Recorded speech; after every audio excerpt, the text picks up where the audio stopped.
স্ত্রী তার স্বামীকে নাম ধরে ডাকতে পারবে কিনা, এই প্রশ্নের উত্তরে আমরা মৌলিকভাবে বলি, সাধারণত স্বামী বয়সে বড় হন, আর বয়সে বড় হন বা না হন, আল্লাহ তাআলা কোরআনে কারিমে স্বামীদেরকে দায়িত্বশীল করেছেন, তাদের উপরে দায়িত্বের বোঝা রেখেছেন, তাদেরকে জিম্মাদারি দিয়েছেন, যার কারণে তাদেরকে অভিভাবক হিসাবে শ্রদ্ধা করা স্ত্রীর কর্তব্য। স্ত্রীকে যেরকম স্ত্রী হিসাবে সর্বোচ্চ ভালোবাসা দেওয়া, সদাচরণ করা স্বামীর কর্তব্য, ঠিক একইভাবে স্বামীকে স্বামী হিসাবে শ্রদ্ধা করা, ভালোবাসা স্ত্রীর কর্তব্য। অনেক মা বোন আছেন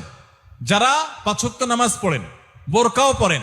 হাত মোজা পা মোজা অনেক সময় মেনটেন করেন, মাশাআল্লাহ অন্য অনেক নেকামল করেন, কিন্তু স্বামীর সাথে বেয়াদবি করেন, কথায় কথায় তর্ক করেন, কোনো মানুষ মনে করেন না, তার 2 পয়সার কোনো দাম বইয়ের কাছে নাই। এইরকম নারী তিনি যত নামাজ পড়েন, যত রোজা রাখেন, যত তেলাওয়াত করেন,